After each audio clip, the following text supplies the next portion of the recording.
Please, someone help me. The words cracked through Joe's diner like a gunshot. Every head turned toward the trembling woman in the doorway. Gray hair, wild wrists, purple with bruises, her whole body shaking like a leaf in a storm. Before you hear what happened next, hit that subscribe button right now. This story gets darker, more twisted, and more unbelievable with every minute. Comment below what city you're watching from. I want to see how far Evelyn's story travels. Now let's get back to that diner, because what those bikers did next changed everything. The coffee cup stopped halfway to Bear's mouth. He'd seen a lot in his 53 years, things that would make most people lose sleep for weeks. But something about the old woman standing in that doorway made his stomach drop. Bear, Diesel's voice was low, urgent. You seeing what I'm seeing? Bear was already standing. The woman's eyes locked onto his, and in that split second he saw everything. Terror, desperation, and something else. Hope. Fragile, flickering hope that was about to, if someone didn't act fast. She took one step forward, then another. Her legs barely held her. Ma'am, Bear moved toward her, hands visible, palms open. You okay? The question was stupid. She clearly wasn't okay. But sometimes you ask the stupid question because it's the only way to start. Her mouth opened, closed, opened again. I need... Then her knees buckled. Bear caught her before she hit the floor. She weighed nothing like holding a bird.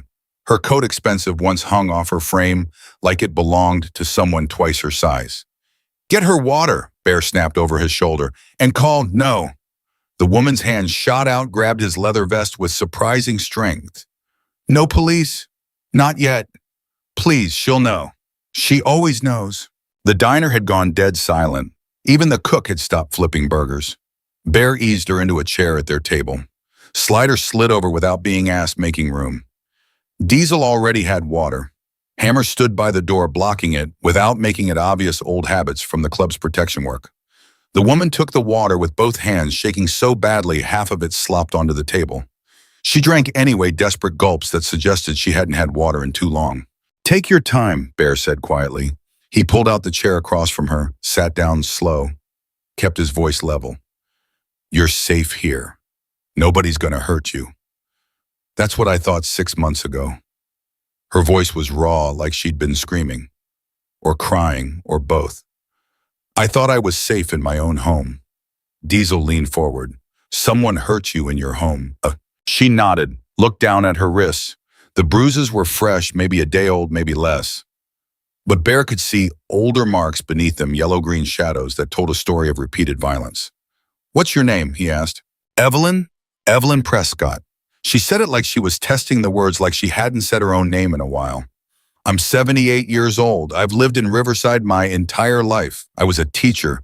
My husband died 3 years ago, and for the last 6 months I've been a prisoner. The last word dropped like a stone into still water. Slider whistled low. A prisoner where? In my house. My own house. Evelyn's hands twisted in her lap. It started so slowly I didn't notice. Little things. She said she was helping. Who said? Bear kept his voice gentle, but his jaw was tight. Brenda Lawson, my caregiver. The word dripped with venom. After Frank died, that's my husband, I was lost. Grieving. My daughter and I had a falling out years ago, so I was alone. The agency sent Brenda. She was perfect at first. Organized my medications, cooked, cleaned, drove me to appointments. She was a godsend.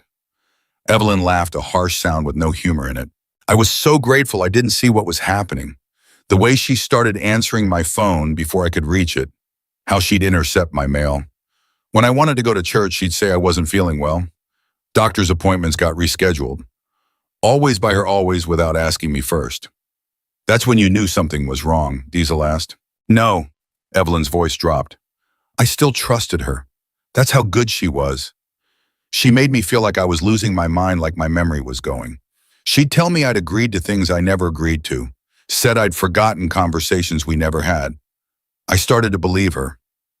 Bear's hands curled into fists under the table. He'd heard stories like this before. Elder abuse was more common than people wanted to admit.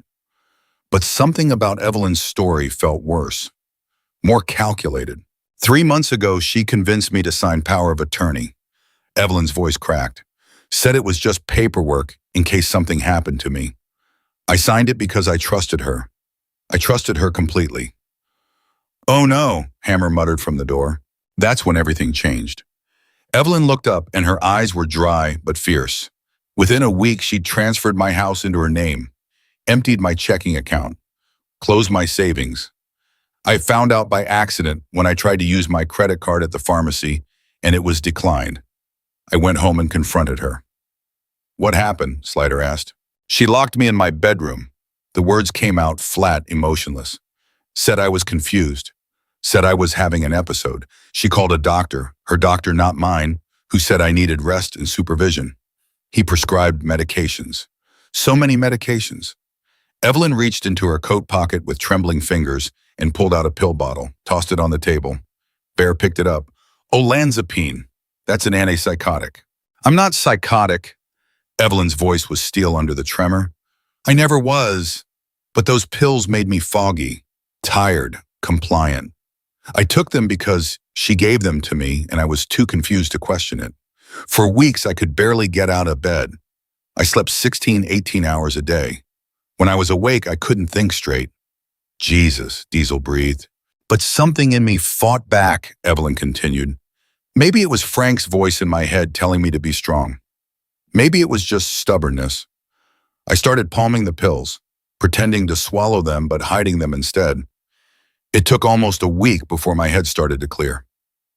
That's when you realized what was happening, Bear said. That's when I realized I was dying.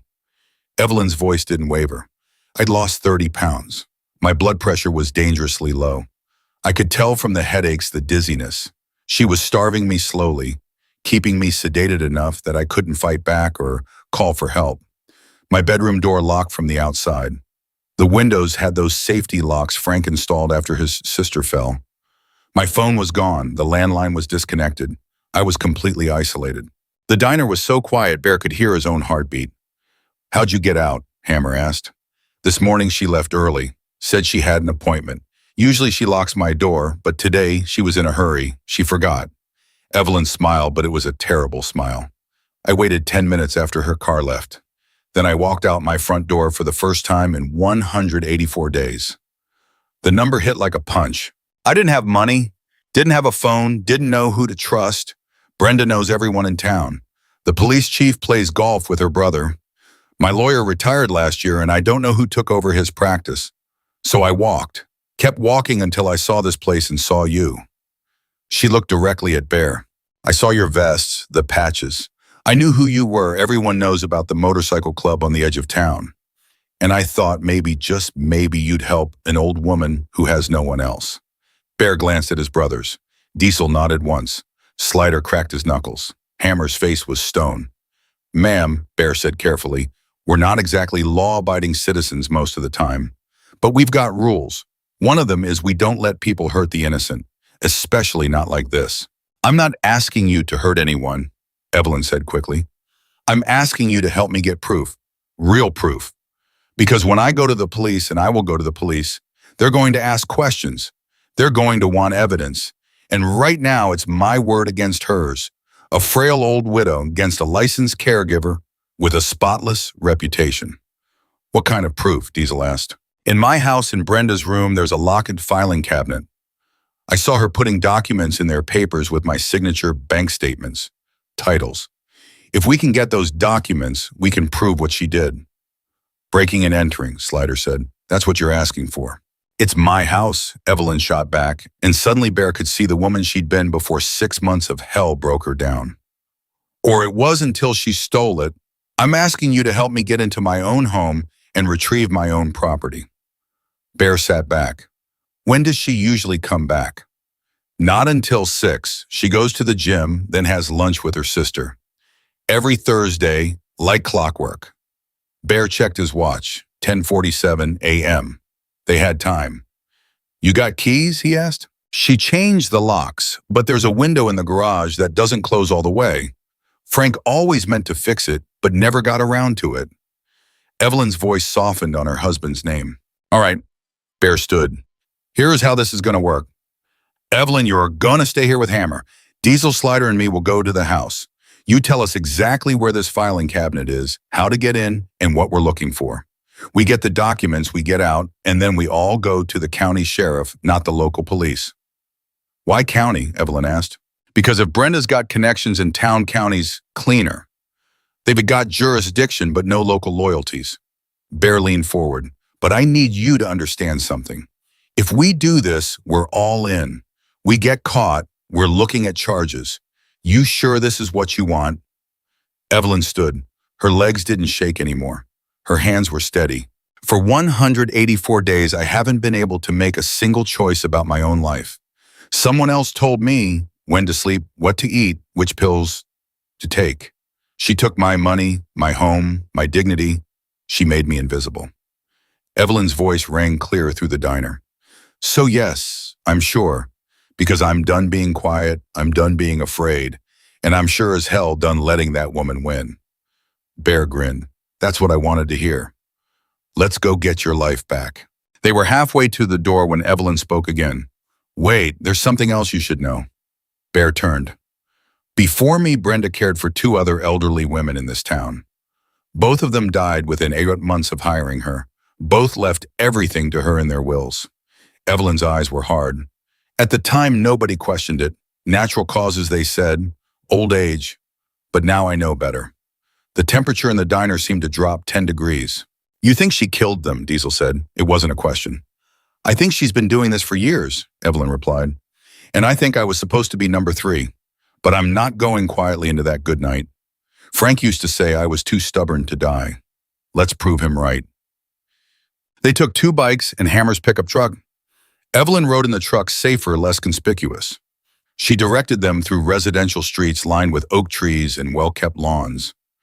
Nice neighborhood, the kind where people didn't expect crime because crime was something that happened to other people in other places. That one. Evelyn pointed to a blue colonial with white shutters. The garage is around back. Bear surveyed the street. A few cars parked along the curb, but no one outside. Middle of the day, people were at work. You're sure she's gone? He asked. As sure as I can be. Evelyn's jaw was tight. But I've been wrong before. They parked a block away and walked back. Casual. Just neighbors out for a stroll. Bear had learned a long time ago that acting like you belong somewhere was half the battle. The garage window was exactly where Evelyn said it would be, slightly ajar, just enough to get fingers under and pull. Slider, the smallest of them, went through first. A minute later, the side door opened. We're in, he whispered. The house was immaculate. Magazine perfect, everything in its place. But there was something sterile about it, like a show home nobody actually lived in. Her room's upstairs, Evelyn said. First door on the left. The filing cabinet's in the closet. You should wait outside, Bear said. The hell I will. Evelyn pushed past him. This is my house. She doesn't get to keep me out anymore. They climbed the stairs. Bear went first, Diesel behind Evelyn, Slider bringing up the rear. Every creak of the floorboards sounded like thunder. Brenda's room was as sterile as the rest of the house. Queen bed, neutral colors, nothing personal. But the closet was different. The filing cabinet was industrial grade, 4 drawers, combination lock on each one. Damn, Diesel muttered. We're gonna need tools. Wait. Evelyn knelt beside it, fingers tracing the top lock. Frank taught me something about these. If they're cheap models, sometimes the bottom drawer opens the whole thing. She tried the bottom drawer. It slid open. Inside were files. Dozens of them. Evelyn pulled out the first one and flipped it open. Her hands started shaking again. This is Louise Hendrick's death certificate and paperwork showing Brenda inherited her house. Evelyn grabbed another file. Martha Chen, same thing. Death certificate will property transfer.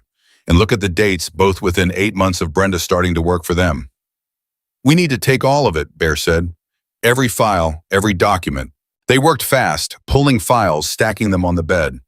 Bank statements showing transfers from Evelyn's account to Brenda's. Forged signatures on power of attorney documents. Bear could tell they were forged because Evelyn's signature changed subtly halfway through the stack, like someone had been practicing. Credit card bills showing thousands spent on designer clothes, jewelry spa treatments. She wasn't just stealing from me, Evelyn whispered. She was living my life. spending my money while I was locked in a room dying. Not anymore, Bear said. Come on, we've got... The sound of a car door slamming froze them all. She's home, Evelyn breathed. Oh God, she's home early. Diesel ran to the window. Black Mercedes, woman getting out. That her? Evelyn looked. Her face went white. That's her. Back door, Bear snapped. Now. They grabbed what files they could, arms full, and ran for the stairs. Behind them, they heard the front door open. Evelyn, Brenda's voice drifted up, sweet, concerned. Evelyn, honey, are you awake? I brought you soup. They made it to the kitchen. The back door was 10 feet away. Evelyn, footsteps on the stair and now faster. Evelyn, your door's open. Go, Bear hisses. Go, go, go. They burst through the back door just as Brenda screamed upstairs. The sound was piercing, furious. They ran through this backyard, over a low fence through a neighbor's yard. Behind them, Brenda's screams continued, but they were moving away now, getting distant. They made it back to the truck. Hammer had it running, ready to go. Drive, Bear gasped. Drive now. The truck peeled out. They'd made it 3 blocks when Diesel started laughing, then Slider. Then all of them, even Evelyn, this wild, breathless laughter born of adrenaline and relief. We did it, Evelyn gasped between laughs. We actually did it. We got the proof. Yeah, we did. Bear looked at the files spread across their laps. And from what I'm seeing here, we got enough to put her away for a long time. Evelyn's laughter died. She picked up one of the death certificates, Louise Hendricks, and stared at it. Louise was my friend, she said quietly. We taught together for 30 years. When she died, I went to the funeral. Brenda was there crying, talking about what a wonderful woman Louise was. And the whole time she'd killed her. She'd killed my friend, and I stood there and didn't know. You couldn't have known, Diesel said, but now I do. Evelyn looked up and her eyes were fierce again. Now I know, and I'm going to make sure everyone else knows too. Louise deserves that. Martha deserves that. And every other person Brenda ever hurt deserves justice. Then let's go get it, Bear said. Hammer, take us to county sheriff's office. You got it, boss. As they drove, Evelyn sat in silence, holding those files like they were precious. And maybe they were precious evidence, precious justice, precious proof that she'd been right all along. Bear watched her and thought about courage, real courage. Not the kind that came from being big and strong, but the kind that came from being small and broken and getting up anyway. From walking into a diner full of strangers and asking for help when you had every reason to believe no one would listen. Evelyn Prescott had that courage, and now finally she was going to get the chance to use it. The sheriff's office was a low brick building on the edge of the county seat. They walked in together, 5 bikers in leather and 1 elderly woman in a threadbare coat carrying an armload of files. The deputy at the desk looked up. His hand moved toward his radio. Easy word, Bear said. We're not here for trouble. We're here to report a crime. Multiple crimes, Evelyn corrected. She stepped forward and laid the files on the desk. My name is Evelyn Prescott. For the last 6 months, I've been held prisoner in my own home. My caregiver has been drugging me, starving me, and systematically stealing everything I own. And I know that she's done this before, to at least 2 other women, who both ended up dead. The deputy stared. Ma'am, those are serious accusations. They're not accusations. Evelyn opened the top file. They're facts, and I have documentation to prove every single one. The deputy picked up his radio. Sheriff, you're going to want to come out here. Sheriff Daniel Marks was a tall man with gray at his temples and eyes that had seen too much. He listened to Evelyn's story without interrupting, his expression growing darker with each detail. When she finished, he sat back in his chair. This woman, Brenda Lawson, she's well known in Riverside, respected. The mayor's wife is on the Caregivers Association board with her. I know, Evelyn said. That's why I came here instead of going to local police. Marks nodded slowly. Smart. And these files, you took them from her home?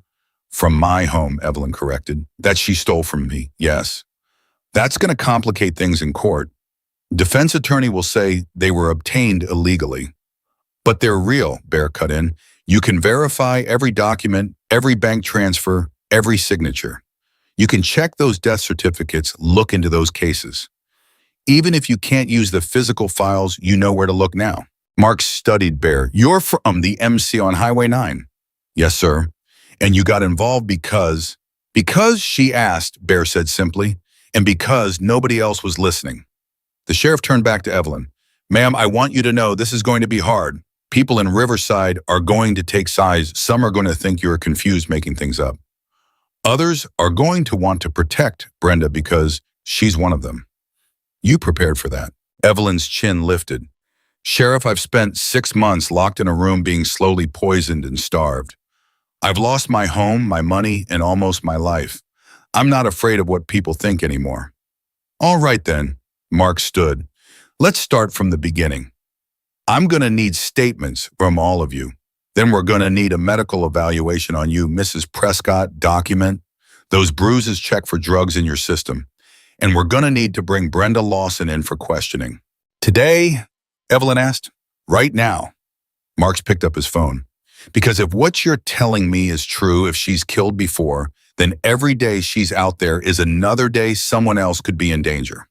As the sheriff made calls, as deputies were dispatched, as the machinery of justice slowly cranked to life, Evelyn sat in a plastic chair in the corner of the office and finally let herself cry. Not from sadness, not from fear, from relief, from the simple, overwhelming knowledge that she'd been heard. Bear sat down beside her, didn't say anything, just sat there, this big, rough biker with tattooed arms and scars on his knuckles, sitting quietly next to an elderly woman while she cried. After a while, Evelyn wiped her eyes. Thank you, she said. I don't know how to properly thank you. Don't need thanks, Bear said. Just when this is over, when you've got your life back, you pay it forward. Help someone else who needs it. That's thanks enough. Evelyn nodded, then hesitantly she reached out and squeezed his hand. Bear squeezed back. Outside patrol cars were rolling out, heading to Riverside to pick up Brenda Lawson. The beginning of the end. But for Evelyn, it was just the beginning. The medical examiner's office smelled like antiseptic and old coffee. Evelyn sat on the examination table while Dr. Patricia Chen photographed every bruise, every mark, every sign of abuse that Brenda had left behind. This one's at least 2 weeks old, Dr. Chen said softly, touching a yellowed bruise on Evelyn's upper arm. And this one's fresh, less than 48 hours. Tuesday, Evelyn said. I tried to leave my room. She pushed me back, hard. Dr. Chen's jaw tightened. She'd been a medical examiner for 20 years, had seen things that would break most people.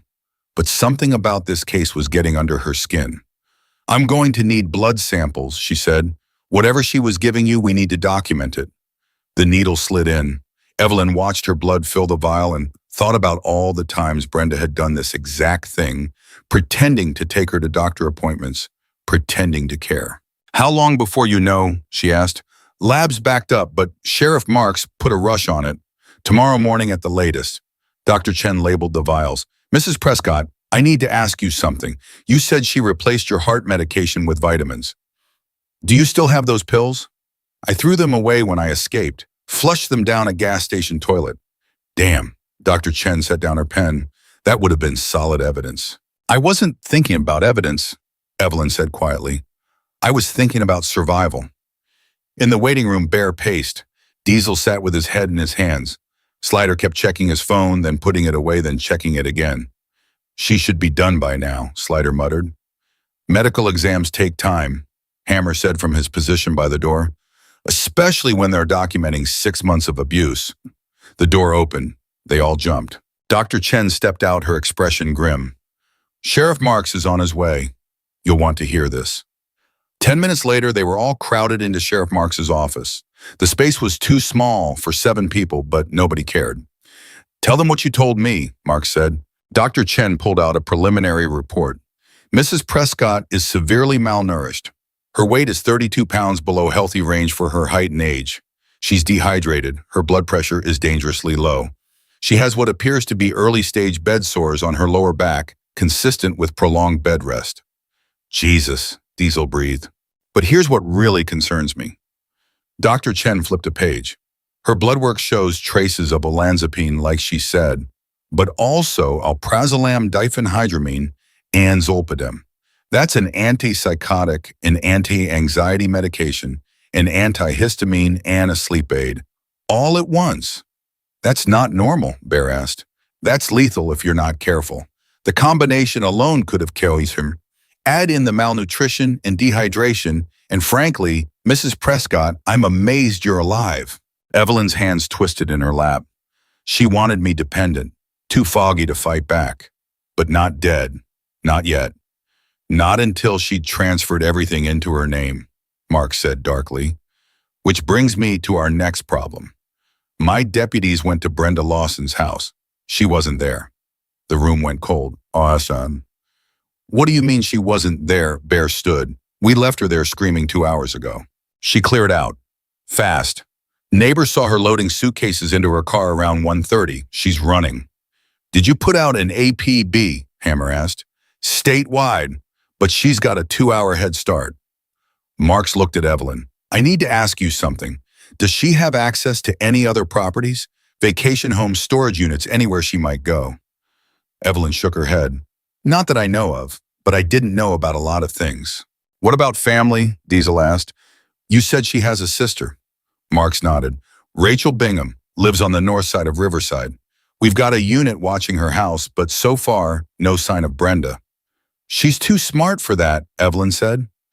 Everyone turned to look at her. Brenda's not stupid. She's been planning this for months, maybe years. She knew eventually someone might catch on. She'll have an escape route. You think she's leaving the state? Marks asked. I think she's leaving the country. The sheriff's phone rang. He grabbed it. Marks, yeah, when I'll be right there. He hung up and looked at them. That was the DMV.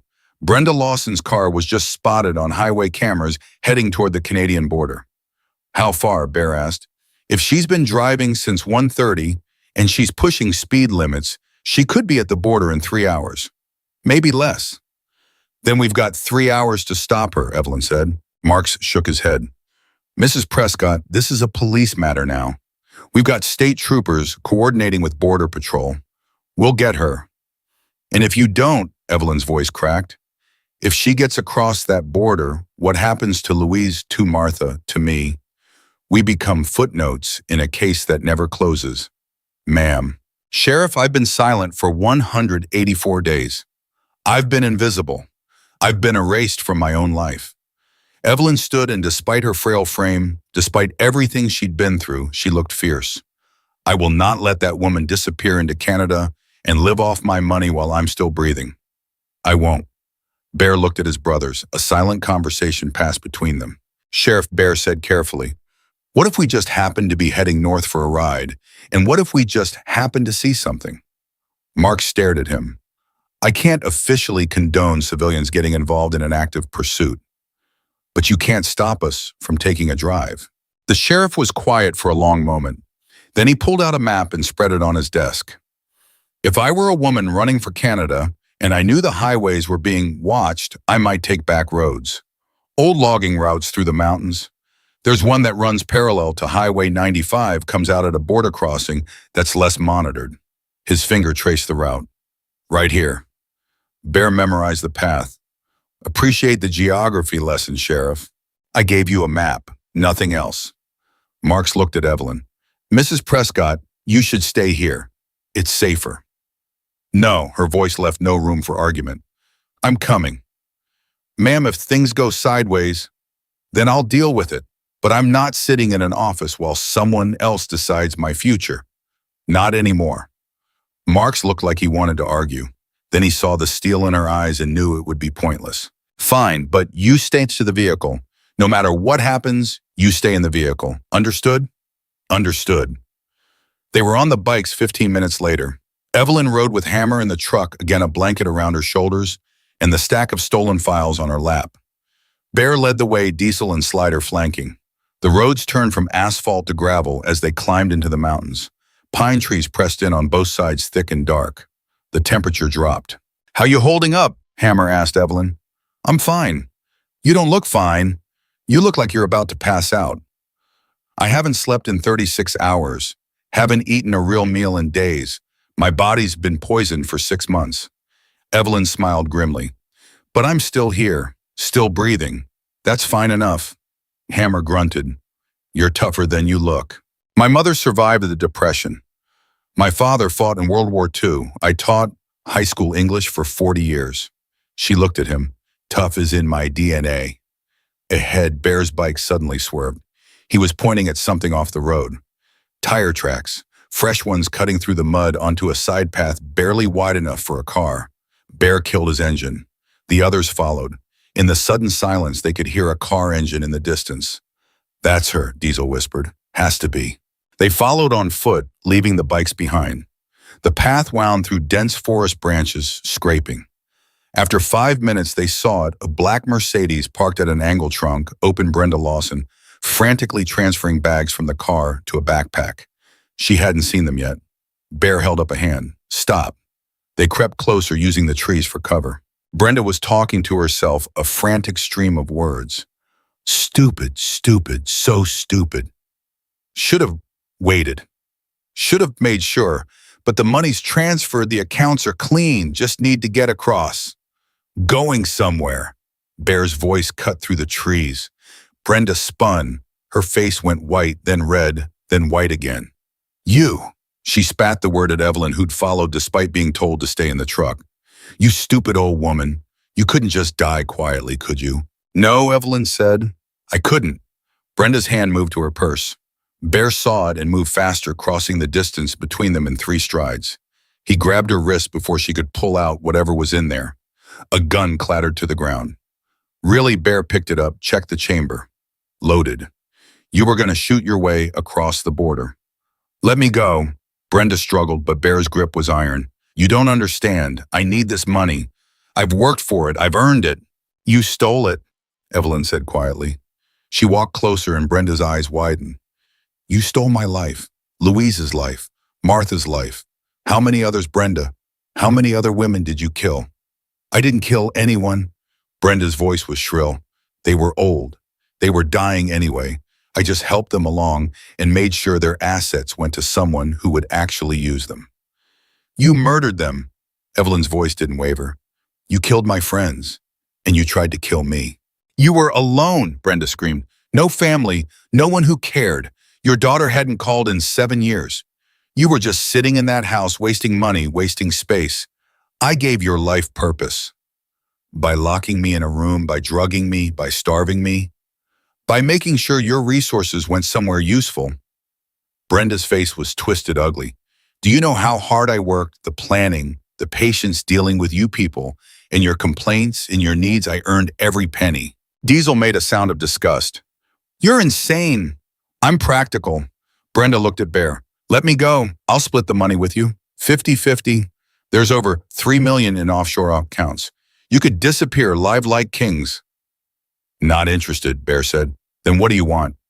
Before anyone could answer, sirens cut through the trees. Distant, but getting closer. Brenda's face crumpled. No, no, no, no, no. Sheriff Marks appeared through the trees, 3 deputies behind him. Brenda Lawson, you're under arrest for fraud, embezzlement, elder abuse, false imprisonment, and suspicion of murder. As they cuffed her, Brenda started laughing, a high broken sound. You think this is over? She looked at Evelyn. You think you've won? I've got lawyers, good lawyers, and you're just a confused old woman with memory problems. Who do you think they'll believe? Evelyn stepped forward. She was small, frail, bruised. Brenda towered over her, even in handcuffs. They'll believe the evidence, Evelyn said softly. The bank transfers, the forged documents, the medical records showing what you did to me. And they'll believe Louise's family and Martha's family once they know to ask questions about their deaths. Brenda's smile faltered. You made a mistake, Evelyn continued. You assumed I was helpless. You assumed I'd die quietly. You assumed wrong. She leaned in close. I survived the Depression, World War II, the loss of my husband, and 7 years without my daughter. Did you really think you could break me in 6 months? Brenda didn't answer. The deputies led her away. Evelyn watched her go and suddenly her legs gave out. Bear caught her before she hit the ground. I've got you, he said. I've got you. I know, Evelyn whispered. I know you do.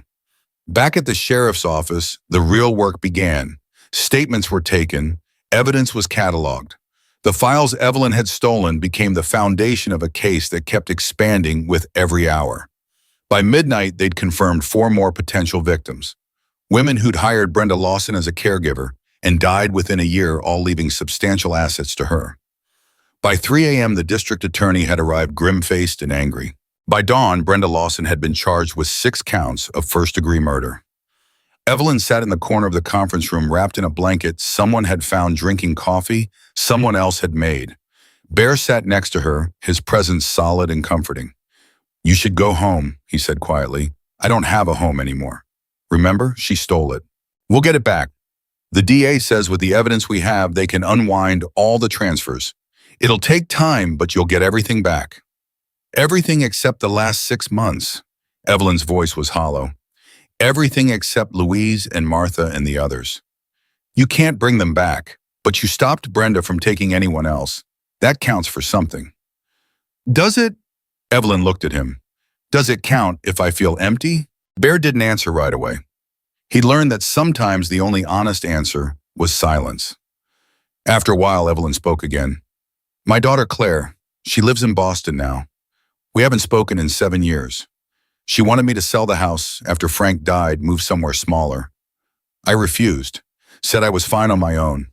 We fought, said things we shouldn't have. She stopped calling. I stopped calling. Pride, stubbornness, pick your poison. You going to call her now? I don't know if she'll answer, but I think I have to try." Evelyn smiled sadly.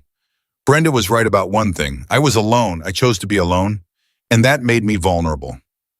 Being alone doesn't mean you deserved what happened. I know, but it didn't help." She finished her coffee. "Sheriff Marks says I can't go back to the house yet. It's a crime scene. He suggested a hotel. Or," Bear said slowly, "there's a place called Grace Haven. It's about an hour from here. They help women who have been through abuse, give them time to figure things out. My sister-in-law volunteers there. Good people." Evelyn considered this. A shelter. More like a halfway house. Private rooms, counseling, if you want it, no time limit. It's not charity. You'd pay your way once your accounts are unfrozen. But in the meantime, it's safe. Safe, Evelyn repeated. "Oh." The word felt foreign. I don't remember what that feels like. Then maybe it's time to find out. Grace Haven was a converted farmhouse on 20 acres of rolling hills. The woman who answered the door was tall, gray-haired, with kind eyes and strong hands. "I'm Margaret," she said. "You must be Evelyn." Bear called ahead. "I hope this isn't an imposition. Honey, you're the reason we're here. Come in." The room they gave her was small but clean. A real bed, soft pillows, a window that looked out over a garden. The lock was on the inside of the door. Evelyn sat on the bed and cried for the 3rd time that day. But these tears were different. These were tears of relief. Margaret brought her soup, real soup, homemade with chunks of chicken and vegetables. Evelyn ate slowly, letting her starved body adjust to actual food. "You're safe here," Margaret said. "Whatever you need, whatever you're ready for will help. And if you're not ready for anything, that's okay too." "I need to call my daughter," Evelyn said, "but I don't have a phone." Margaret handed her a cordless. "Use this. Take all the time you need." Evelyn stared at the phone for a full 5 minutes before she dialed. Each number felt like a small act of courage. It rang once, twice, 3 times. Then, "Hello?" Evelyn's throat closed. She hadn't heard Claire's voice in 7 years. "Hello," Claire said again. "If this is a robocall, I swear." "Claire." Evelyn's voice cracked. "Claire, it's Mom." Silence. Then Mom. "Oh my God, Mom. I've been trying to call you for months. Your phone was disconnected, and when I drove down to check on you, some woman answered the door and said, you'd moved to assisted living and didn't want visitors." I didn't believe her, but I didn't know what to. "Mom, are you crying?" "I have so much to tell you," Evelyn whispered. "So much, and I'm sorry for everything, for being stubborn, for pushing you away, for..." "Where are you, Mom? Where are you right now?" "A place called Grace Haven. It's a shelter. I'm safe." "A shelter? What the hell happened? Can you come, please? Can you come? I'm already packing. Text me the address. I'll be there by tomorrow morning." Claire's voice broke. "Mom, I love you. I never stopped loving you. I love you too, baby. I love you too."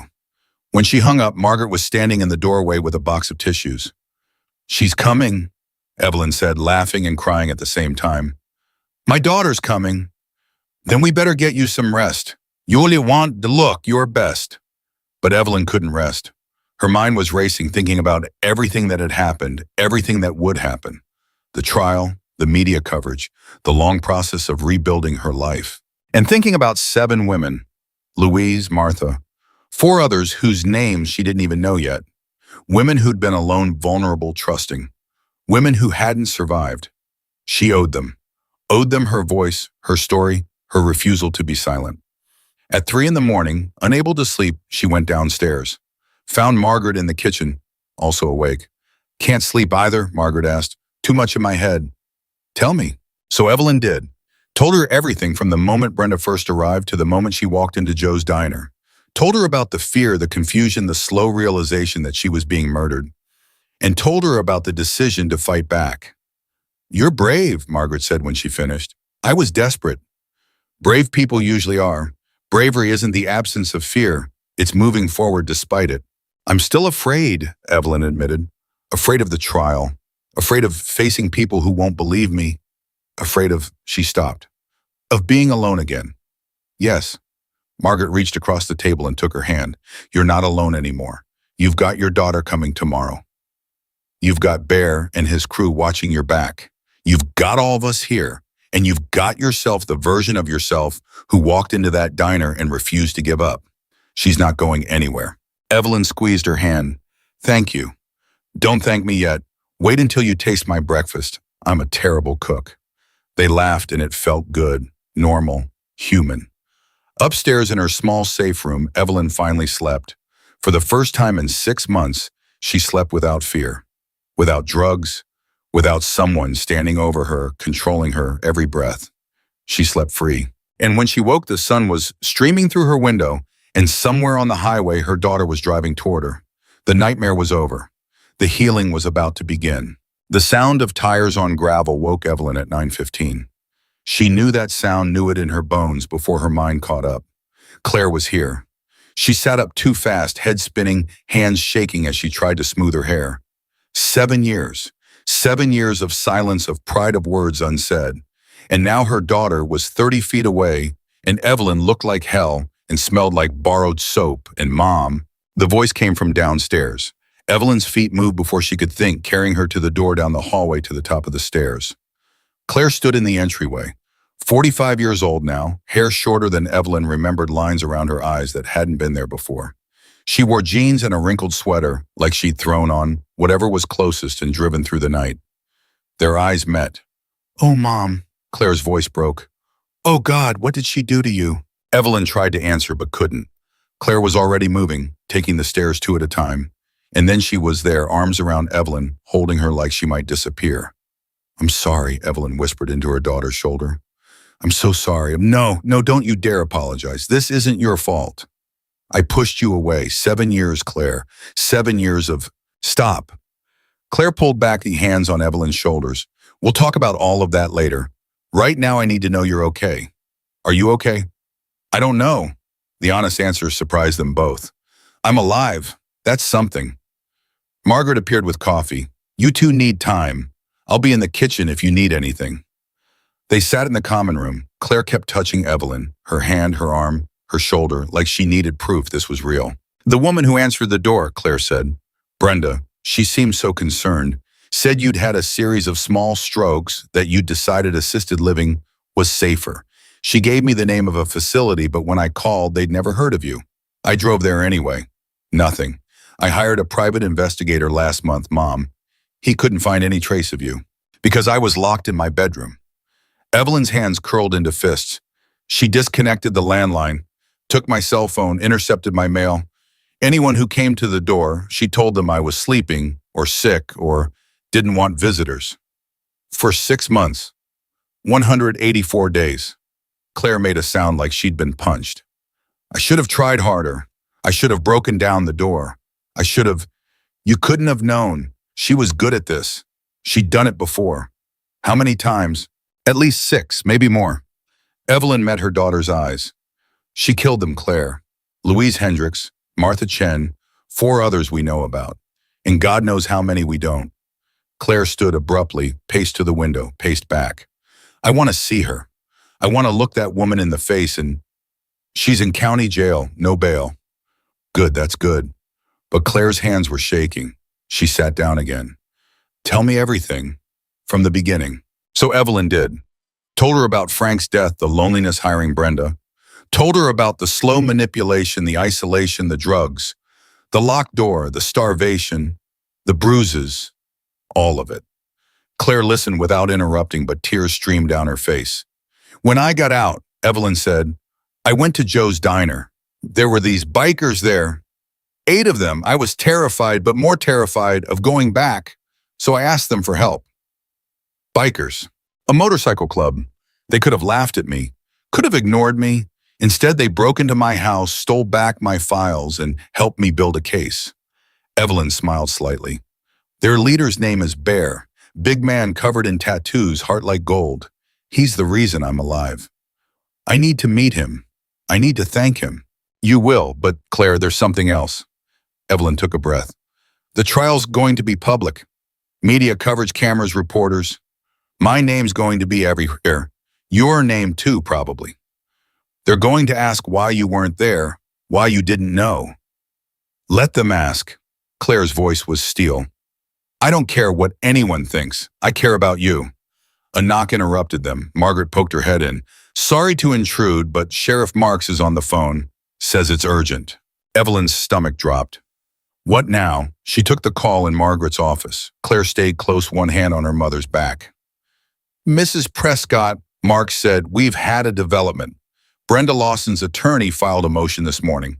She's claiming you gave her power of attorney willingly, that you're experiencing dementia, and that everything she did was within legal bounds as your caregiver.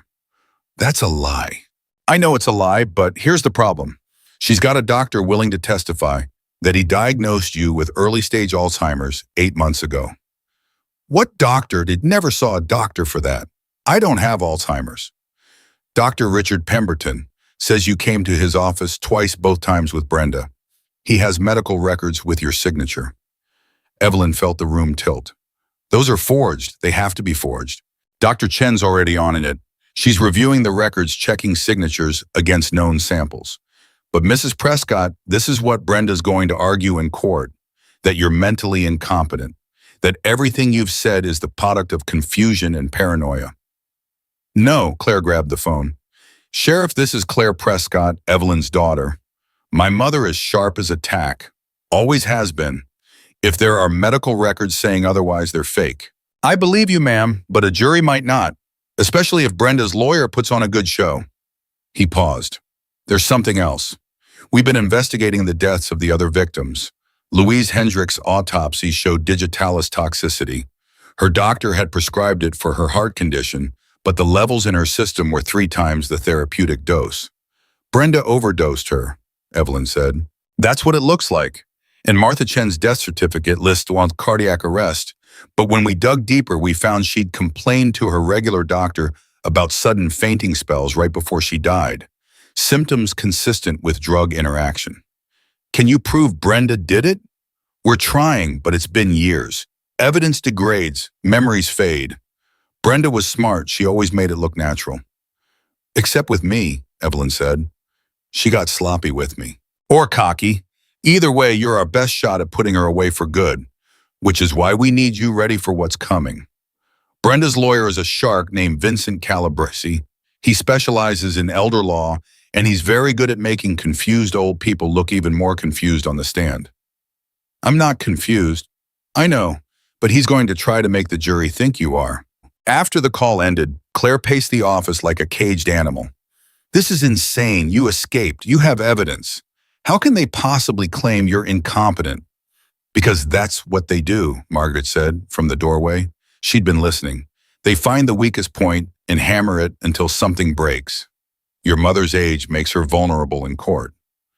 Then we fight back, Claire turned to Evelyn. You need a lawyer, a good one. I don't have money for... I have money. I've got savings equity in my house. We'll figure it out. Claire, Mom, I've spent 7 years not being there for you. I'm not missing this. Bear showed up an hour later with Diesel and Slider. They brought food, real food, not hospital cafeteria garbage and news. Brenda's doctor, Bear said around a mouthful of sandwich. The one who supposedly diagnosed you. We did some digging. Turns out Dr. Pemberton's been under investigation by the medical board twice in the last 5 years. Once for falsifying records, once for accepting kickbacks from pharmaceutical companies. So he's dirty, Claire said. Dirtier than a pig in mud. Question is, can we prove Brenda paid him to create fake records? His bank accounts, Evelyn said suddenly. If she paid him, there'd be a paper trail. Sheriff's already on it, but that takes time. Warrants, bank cooperation, all that legal tap dancing. Bear looked at Evelyn. In the meantime, how you holding up? I'm angry. The word surprised her. I'm so angry I can barely think straight. She's sitting in a cell making up lies about me, and I'm supposed to just wait while lawyers play games. Yeah, Bear said. That's how you know you are healing. Anger means you're fighting back. I don't want to fight back. I want her to pay. I want her to suffer the way Louise suffered, the way Martha suffered, the way I... Her voice cracked. Claire wrapped an arm around her. She will pay. We'll make sure of it. Will we? Evelyn pulled away. Because right now it feels like she's winning. She's got lawyers and fake doctors and probably a dozen other tricks we don't even know about. And I'm just a widow who got fooled by a con artist. No, Diesel said firmly. You're a survivor who exposed a serial killer. Big difference. The next 3 days were a blur of statements, meetings, and strategy sessions. Claire barely left Evelyn's side. They talked about everything, the 7 years of silence, the things they'd both said in anger, the way grief had driven them apart. I blamed you for Dad's death, Claire admitted on the third night. They were sitting in Evelyn's room drinking tea Margaret had made. It wasn't rational, but I did. You were there when he had the heart attack. You called 911. You did everything right. But some part of me thought if you'd done something different, caught it sooner, he might still be alive. I blamed myself too, Evelyn said quietly. For years. Wondered if I'd missed signs. If I'd been too focused on my own things to notice he was struggling. He had an undiagnosed heart defect. The doctors said even if they'd caught it, odds were slim. I know, but grief isn't logical. They sat in silence for a moment. I shouldn't have stopped calling, Claire said. Even when you wouldn't answer. I should have kept trying.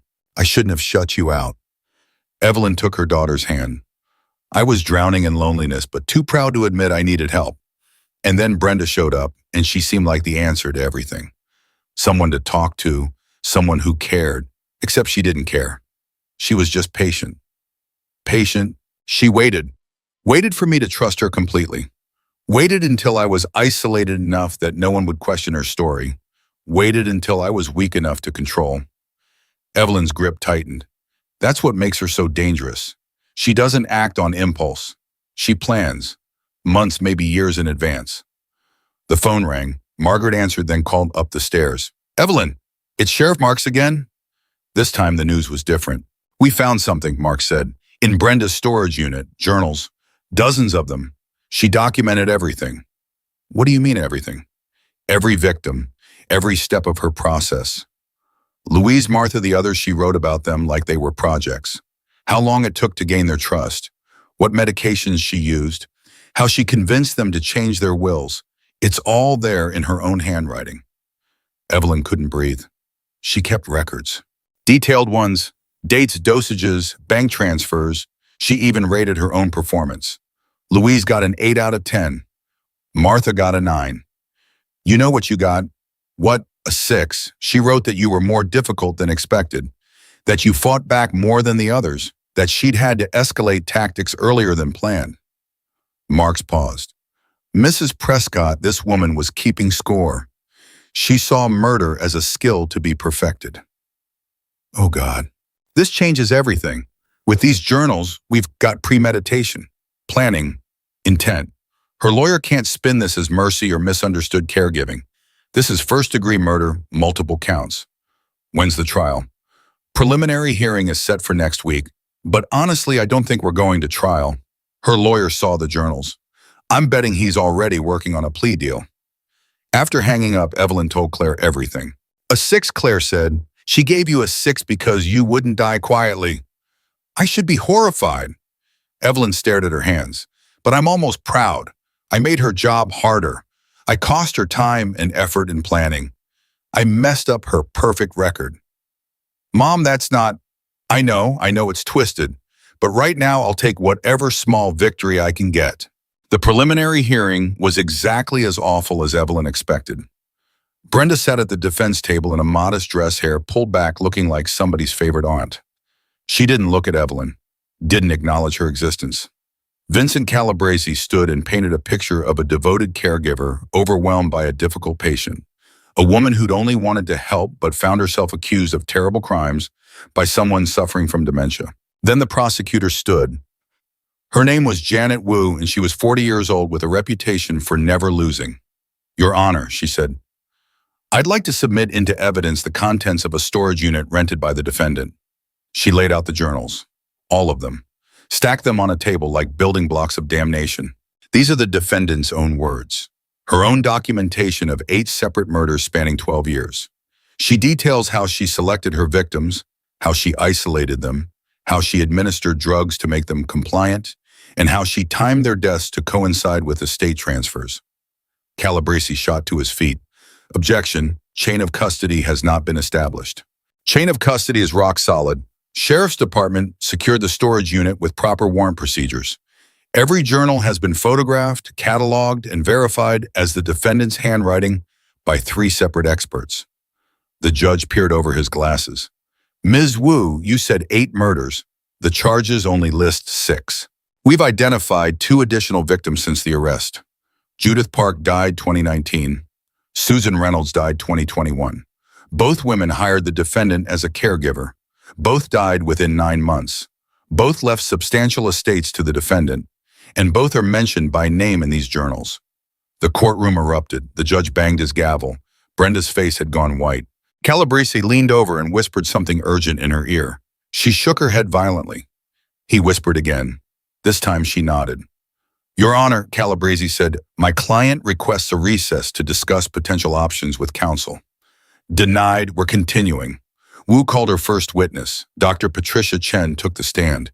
Dr. Chen, you examined Evelyn Prescott the day she reported the alleged abuse. What were your findings? Mrs. Prescott was severely malnourished, dehydrated, and showed signs of prolonged physical abuse. Her blood work revealed a dangerous cocktail of medications that, in combination, could have been lethal. In your medical opinion, was Mrs. Prescott suffering from dementia or Alzheimer's? Absolutely not. Her cognitive function was sharp. She could recall dates, names, specific details with clarity. The only confusion she exhibited was direct result of being overmedicated. What about the medical records from Dr. Pemberton claiming she'd been diagnosed with Alzheimer's 8 months prior? Those records are fraudulent. The signature is close, but not exact. More importantly, the symptoms described don't match Alzheimer's progression. They match drug-induced confusion. Calabrese tried to shake her on cross-examination, but Chen didn't budge. Then Bear took the stand. He told the story of Evelyn walking into Joe's diner, told it simply, honestly, without embellishment. She was terrified, he said, but she was also determined. She knew exactly what had been done to her and exactly what she needed to prove it. That's not dementia. That's courage. When they broke for lunch, Calabrese cornered the prosecutor in the hallway. Evelyn watched from a distance, couldn't hear the words, but could read the body language. Calabrese was negotiating, begging almost. Wu shook her head, walked away. Court reconvened. The judge looked at Brenda. Ms. Lawson, how do you plead to the charges? Brenda stood. Her voice was barely a whisper. Not guilty, Your Honor. The judge nodded. Trial date is set for... Your Honor, Wu interrupted. The prosecution has additional evidence to submit. She pulled out a laptop, connected it to the courtroom display. Security footage appeared on screen. This is from Mercy General Hospital, dated 14 months ago. That's the defendant entering the room of Louise Hendricks. Timestamp shows 2:47 a.m. Watch what she does. On screen, Brenda approached Louise's hospital bed, checked the hallway, then pulled something from her purse, a syringe. She injected it into Louise's IV line, waited, checked Louise's pulse, left the room. The timestamp continued. At 3:12 a.m., alarm started. Nurses rushed in. At 3:19 a.m., Louise Hendricks was pronounced dead. The courtroom was silent. The defendant told hospital staff she'd come to check on her patient because she was worried, Wu said. But this footage shows premeditated murder. Calabrese was talking urgently to Brenda again. This time when she shook her head, he actually grabbed her arm. She yanked it away. "Ms. Lawson," the judge said, "your attorney seems to be recommending you reconsider your plea." "I'm not guilty," Brenda said, but her voice shook. "The court disagrees. Based on the evidence presented, I'm denying bail and remanding you to custody until trial." The judge banged his gavel. "We're adjourned." As they led Brenda away in handcuffs, she finally looked at Evelyn. Their eyes met across the courtroom. Brenda's expression was pure hatred. Evelyn stared back until Brenda looked away first. Outside the courthouse, reporters swarmed. Claire shielded Evelyn, trying to get her to the car, but Evelyn stopped. "Mrs. Prescott, how do you feel about the evidence presented today?" "Mrs. Prescott, do you think Brenda Lawson will be convicted?" "Mrs. Prescott, what would you say to other elderly people who might be in similar situations?" Evelyn turned to face them. The cameras clicked like mechanical locusts. "I'd say pay attention. If someone isolates you from friends and family, question it. If someone pushes you to sign papers you don't understand, don't sign. If someone makes you feel like you're losing your mind, trust your gut." She paused. "And if you're in danger, ask for help. Even if you think no one will listen. Even if you're terrified, ask anyway. Because there are people who will help. I found 8 of them in a diner on the worst day of my life, and they saved me." "The bikers." "The bikers," Evelyn confirmed, "who turned out to have more honor than a licensed caregiver with spotless references." That clip played on every news station that night. Back at Grace Haven, Evelyn collapsed into bed. Every muscle ached. Her head throbbed, but she was smiling. Claire sat beside her. "You did good today, Mom." "We're not done yet. Trial could take months." Wu thinks Brenda will take a plea deal. Those journals and that security footage, no jury's going to acquit after seeing that. "Maybe." Evelyn closed her eyes. "But even if she does plead out, even if she goes to prison for life, it doesn't bring Louise back. Or Martha, or any of the others. No, but it stops her from taking anyone else. That has to count for something." It did. Evelyn knew it did, but counting the cost still hurt. 2 days later, Calabrese called Wu with an offer. Brenda would plead guilty to 6 counts of first-degree murder in exchange for life in prison without parole instead of the death penalty. Wu called Evelyn to ask her opinion. "What do the other families want?" Evelyn asked. "They're split.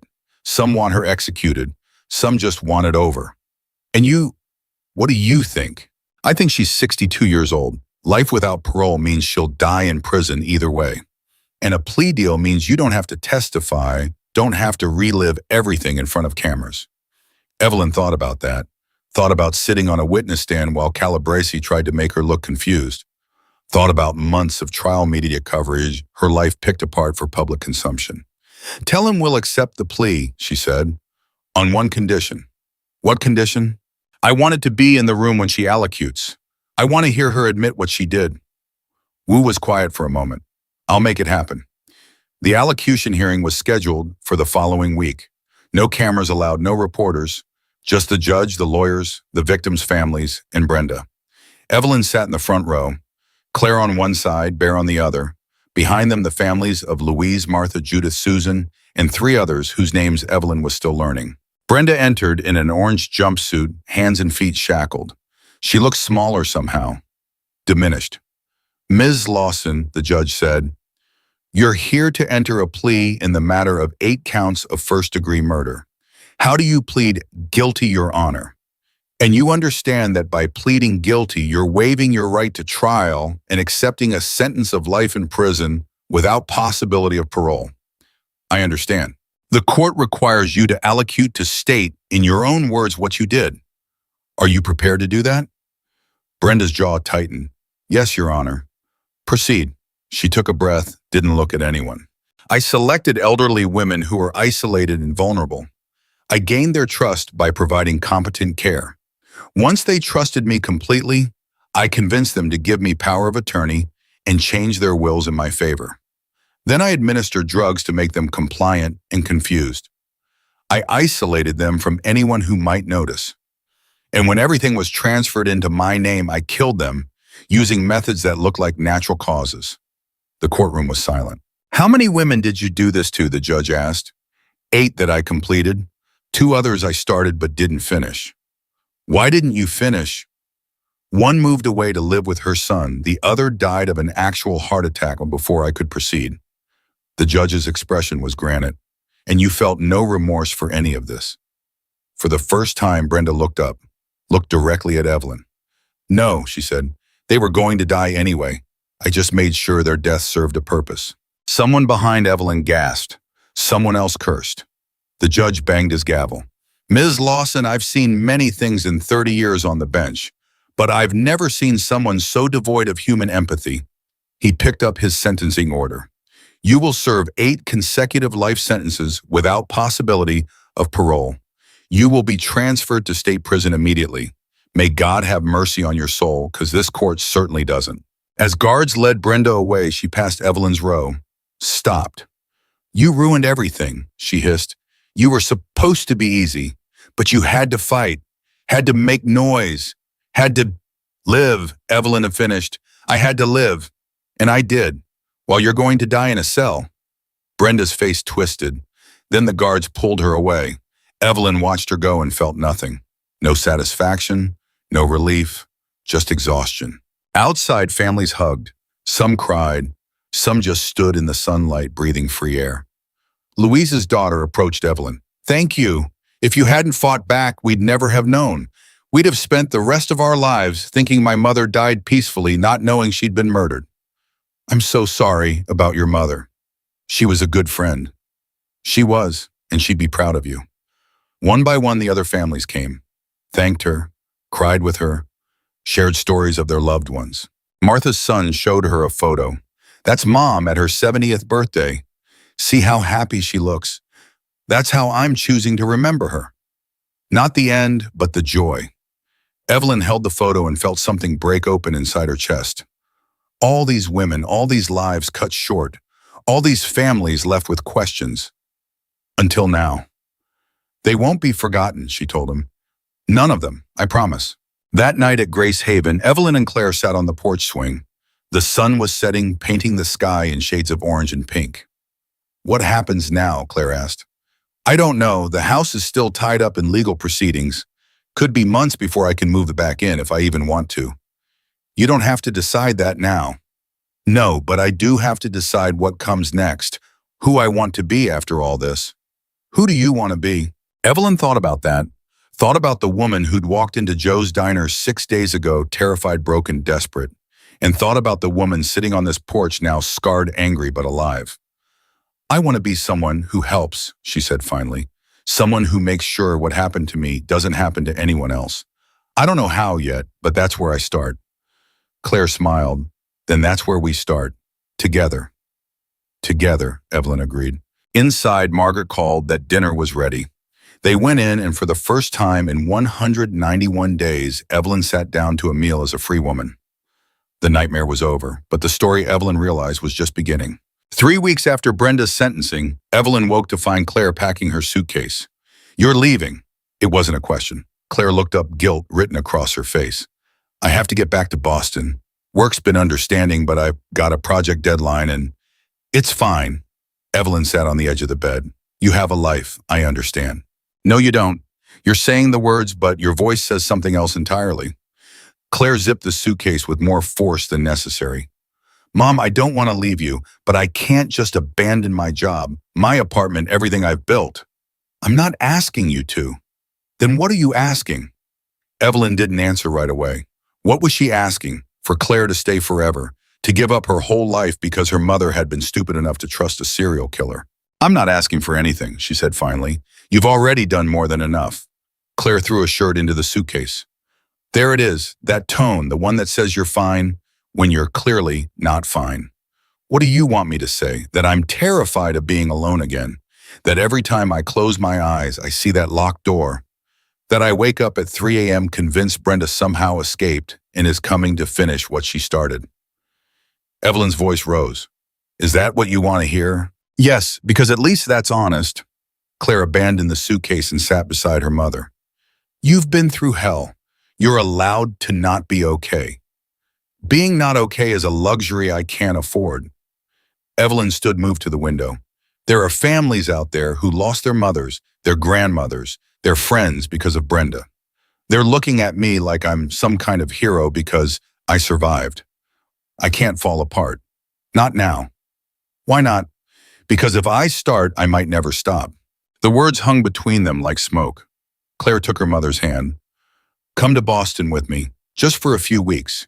You can stay in my spare room, see a therapist I know, take time to actually heal instead of pretending you already have. I can't run away from this. It's not running away, it's taking care of yourself. Margaret needs help here at Grace Haven. Women coming through who've been through similar situations. I can talk to them, help them understand they're not crazy, that what happened to them is real. Mom, and the house. Once it's released from evidence, I need to decide what to do with it. Sell it, burn it, turn it into something useful. I don't know yet, but I need to be here to figure it out. Claire was quiet for a long moment. You're not going to come to Boston, are you? Not right now. Maybe later, when things settle. Things like this don't settle, Mom. They just become background noise you learn to live with. Then I'll learn. Evelyn squeezed her daughter's hand. But I need to do it here, where it happened. Does that make sense? No, but I'm not the one who lived through it. Claire pulled her into a hug. I'll come back in 2 weeks, and I'll call every day. If you don't answer, I'm driving straight back here. Deal. Deal. They held each other for a long time. When Claire finally left, Evelyn stood on the porch and watched her car disappear down the long driveway. The emptiness that followed felt familiar. Dangerous. She went inside and found Margaret in the kitchen. She's gone. For now. You told her you'd be fine. I will be. Margaret handed her a mug of coffee. Evelyn, I've run this place for 12 years. I've seen hundreds of women come through those doors.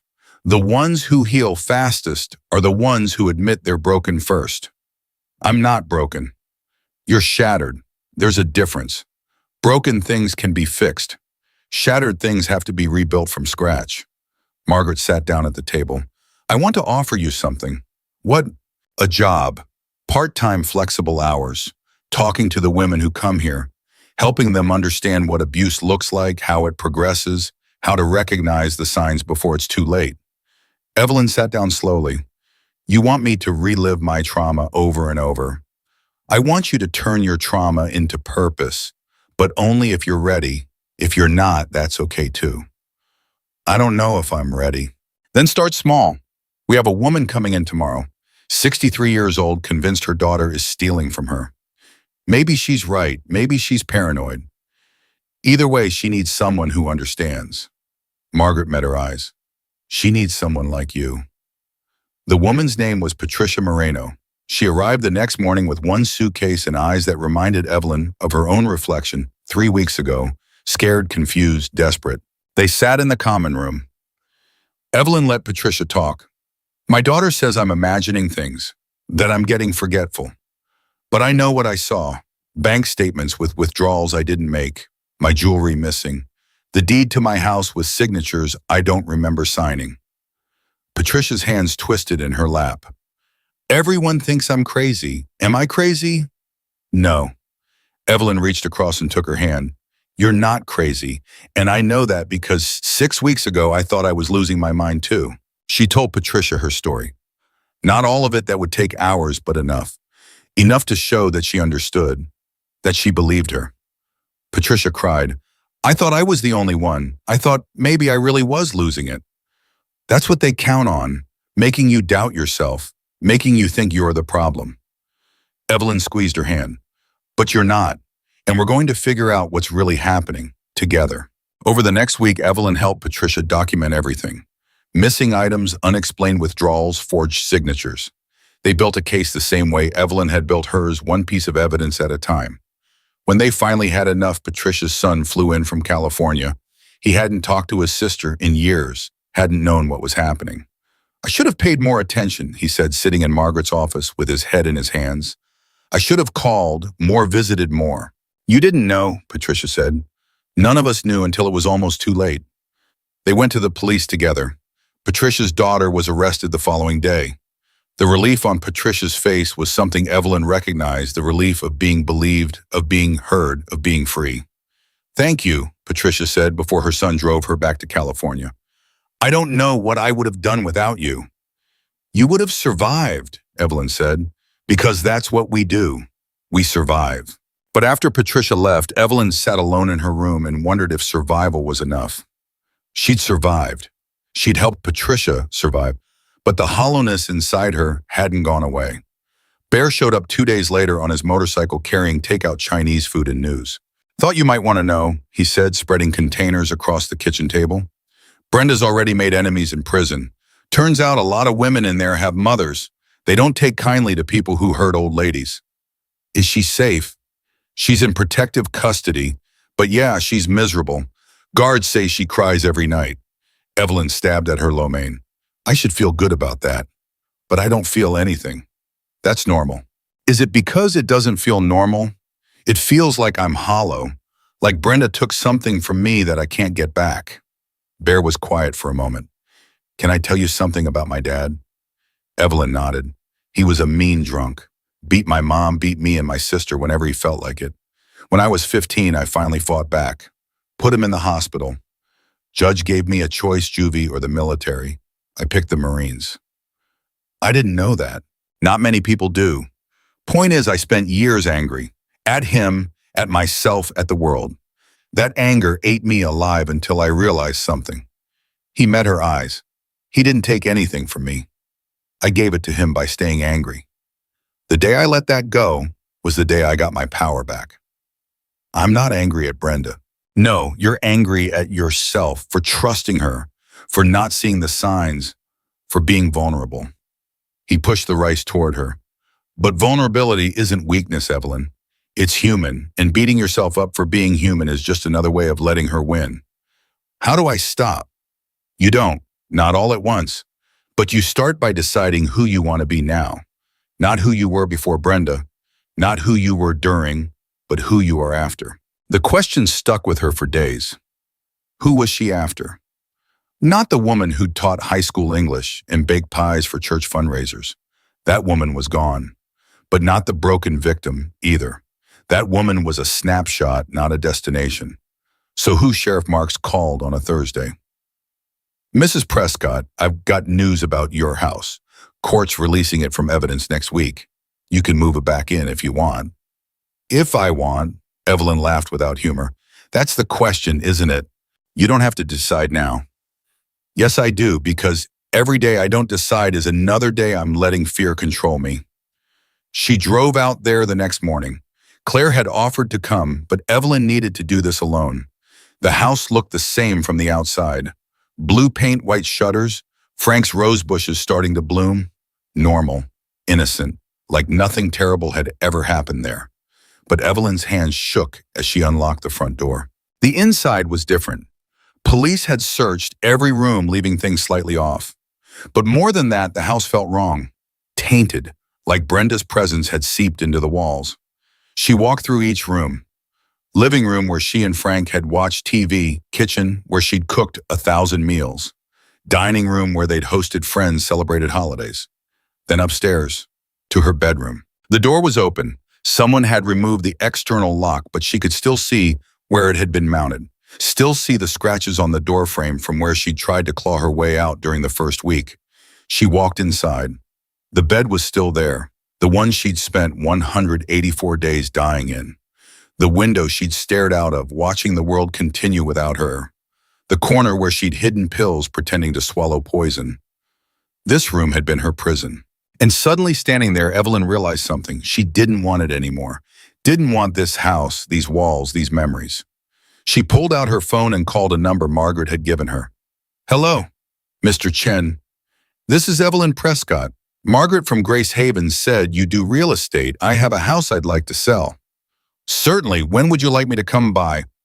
Now, right now, and I want it sold fast. I don't care about getting top dollar. I just want it gone. Selling the house took 3 weeks.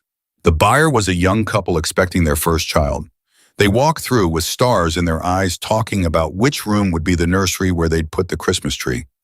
Are you sure you want to sell? The wife asked. This house has such good bones, so much history. That's exactly why I'm selling, Evelyn said. It needs a fresh start, new memories, happy ones.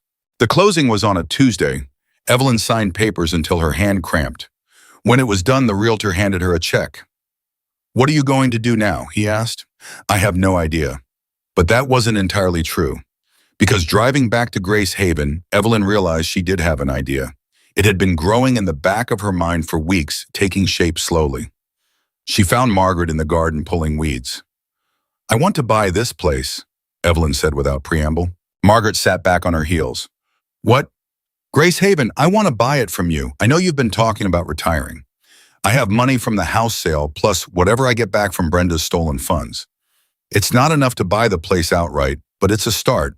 We could work out payments, or I could be a partner. Or..."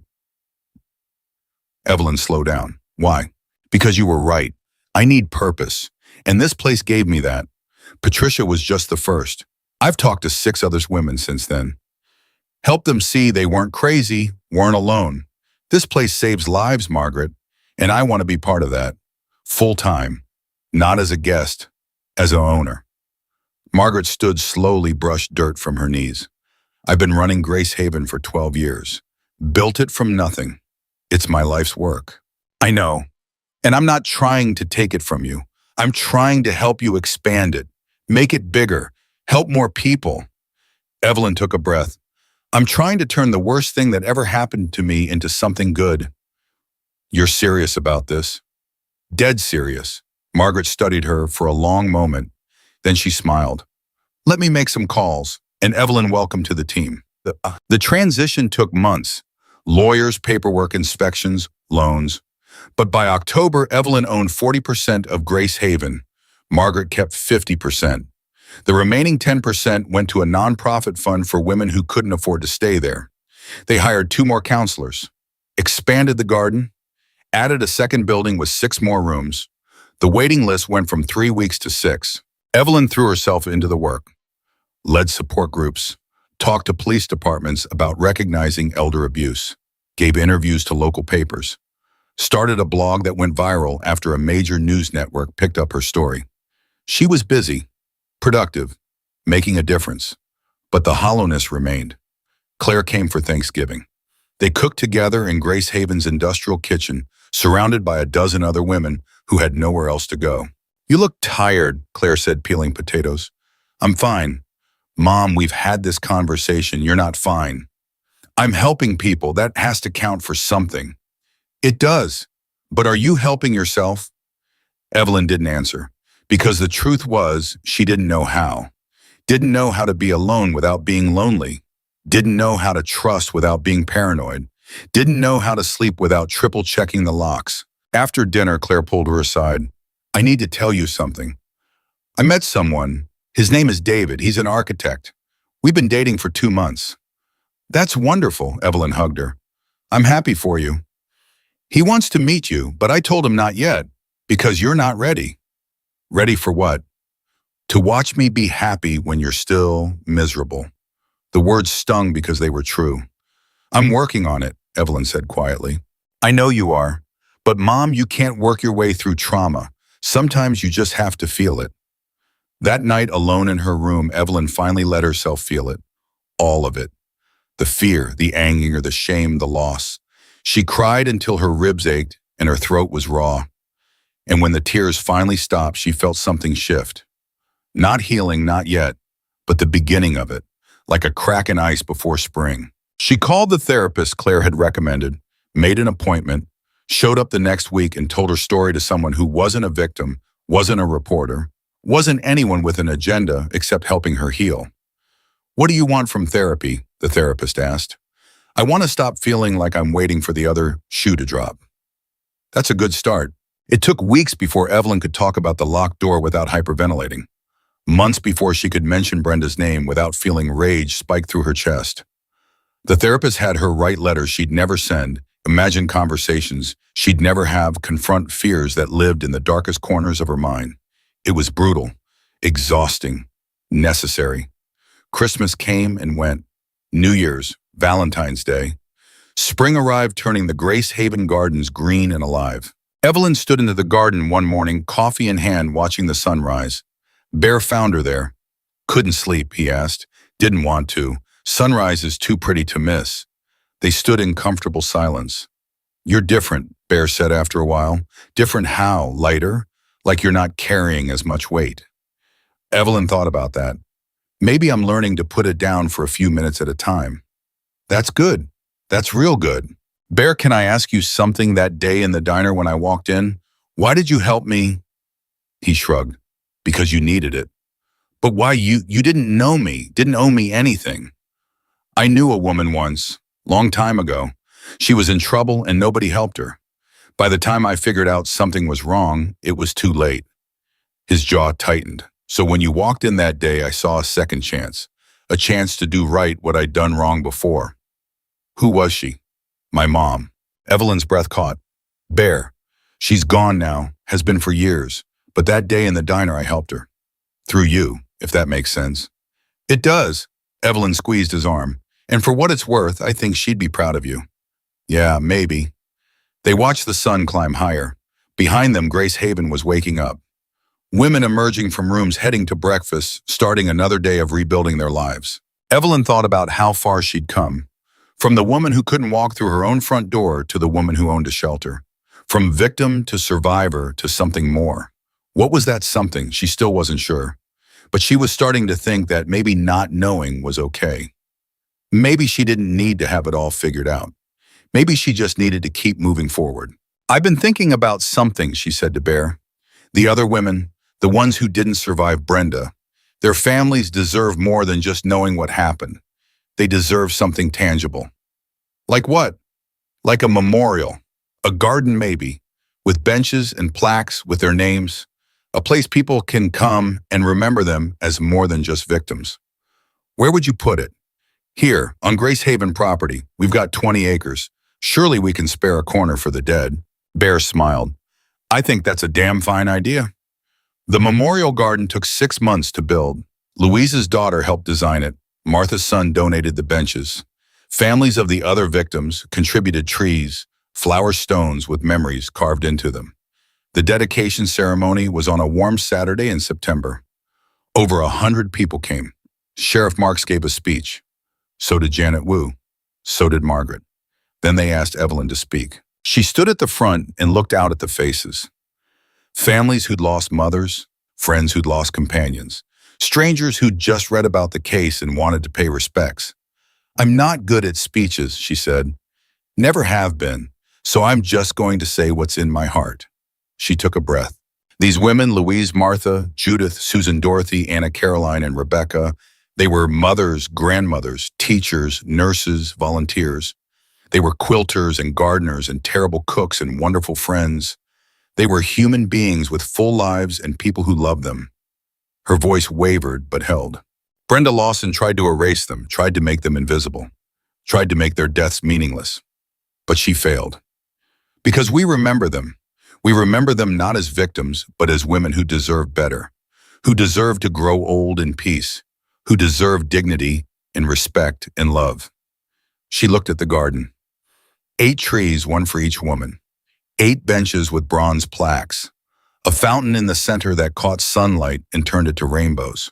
This garden is for them, but it's also for everyone who's ever been made to feel invisible. Everyone who's been told their pain doesn't matter. Everyone who's been silenced. She met the eyes of the women from Grace Haven who'd come. This is proof that you matter, that your stories matter, that you matter. When she finished, the silence was absolute. Then someone started clapping, then someone else, then everyone. But Evelyn wasn't listening to the applause. She was looking at the trees, thinking about the women who'd never see this garden, but whose memories would live in it forever. After the ceremony, people lingered, talked, shared stories, cried and laughed and remembered.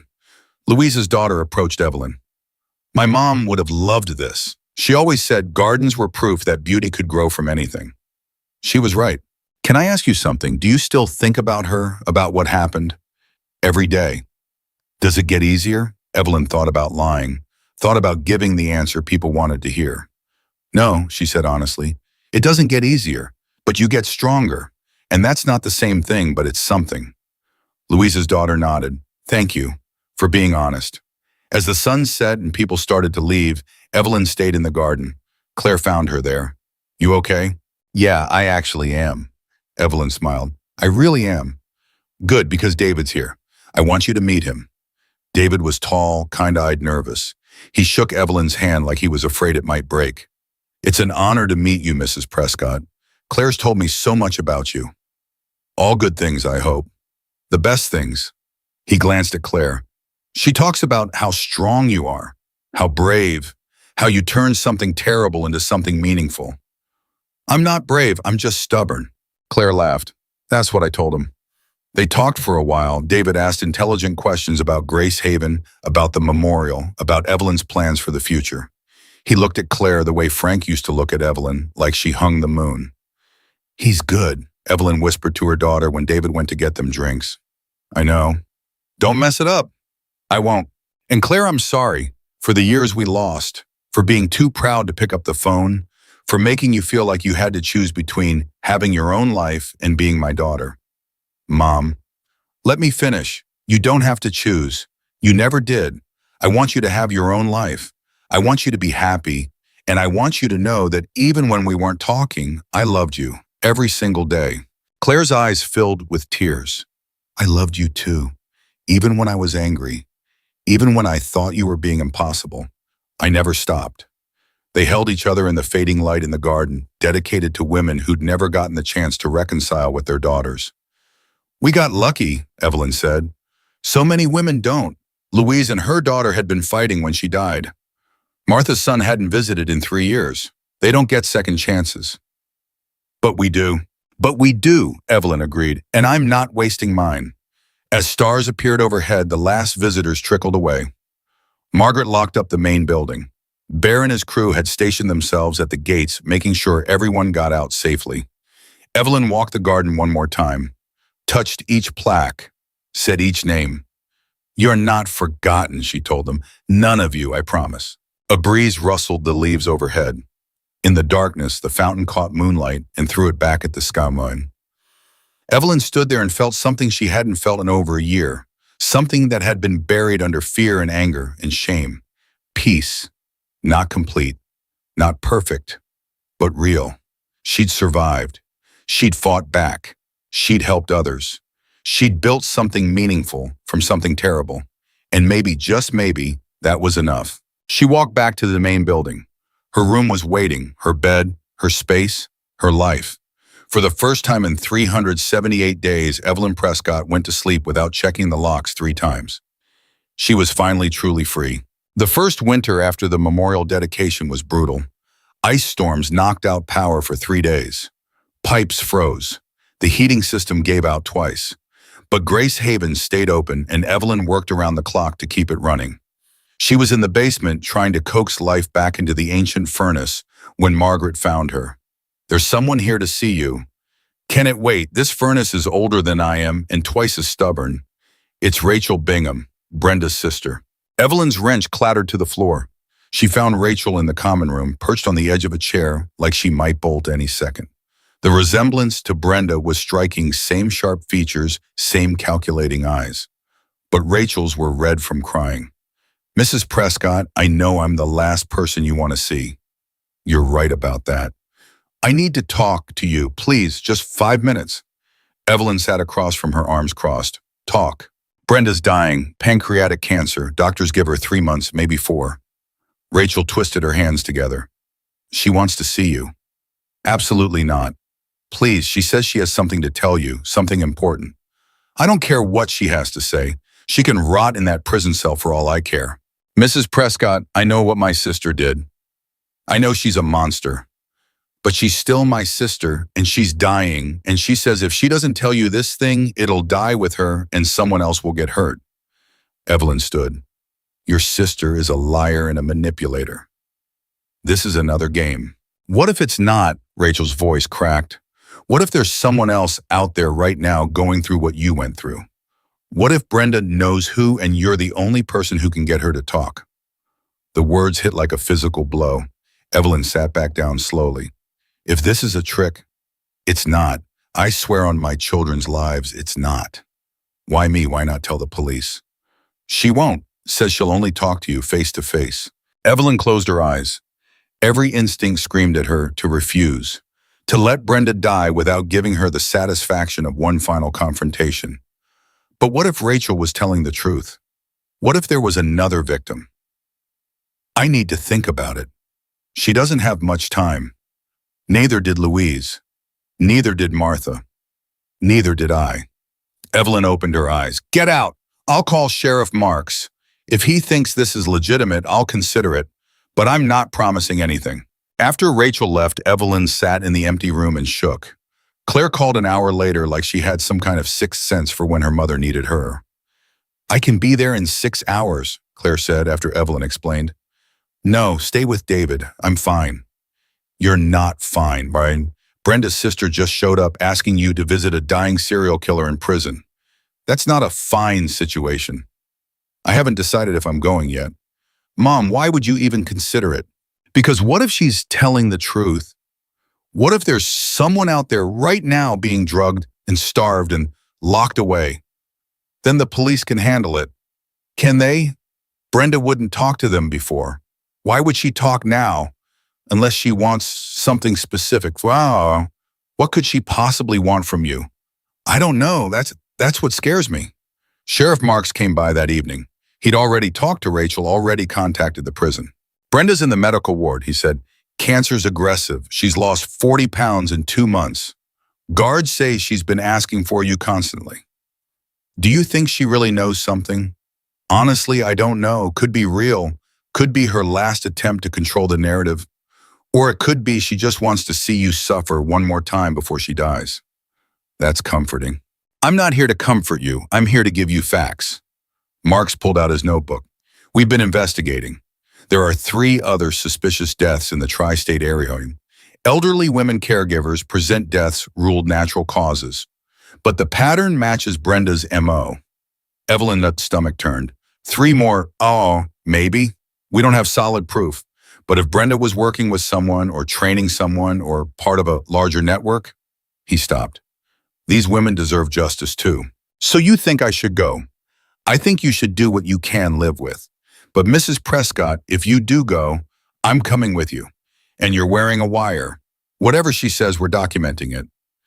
The drive to the state prison took 4 hours. Bear insisted on driving. Diesel and Slider followed in the truck. Claire flew in and refused to be left behind. This is family business, she said. I'm family. I'm going. They arrived at noon. The prison was exactly as depressing as Evelyn had imagined. Gray concrete barbed wire guards with dead eyes who'd seen too much. The medical ward was worse. Fluorescent lights that flickered. The smell of disinfectant trying to cover up the smell of death. Inmates in hospital beds, some cuffed to the railings, all dying slowly. Brenda was in the last bed. She'd lost more than 40 pounds. She'd lost herself. Sunken eyes, papery skin hair that had fallen out in patches from the chemo she'd refused. She smiled when she saw Evelyn. You came. Don't look so pleased with yourself. I'm here for the victims, not for you. Always so righteous. Brenda's voice was a rasp. Sit down, please. Standing makes me nervous. Good. But Evelyn sat anyway. Claire stayed by the door. Marks positioned himself where he could see everything. The wire was a small weight against Evelyn's chest, recording every word. You look good, Brenda said. Healthy, strong. I heard about Grace Haven, about the memorial. Very touching. Is there a point to this? The point is, you won. Brenda coughed a wet rattling sound. I spent 12 years building the perfect system. 12 years never making a mistake. And you destroyed it all in less than a week. You destroyed yourself. No, you did. By refusing to die quietly. By fighting back when you should have accepted your fate. Brenda's eyes glittered with something that might have been respect or might have been hatred. I underestimated you. That was my only mistake. Your only mistake was thinking murder was acceptable. Oh, spare me the moral superiority. Those women were dying anyway.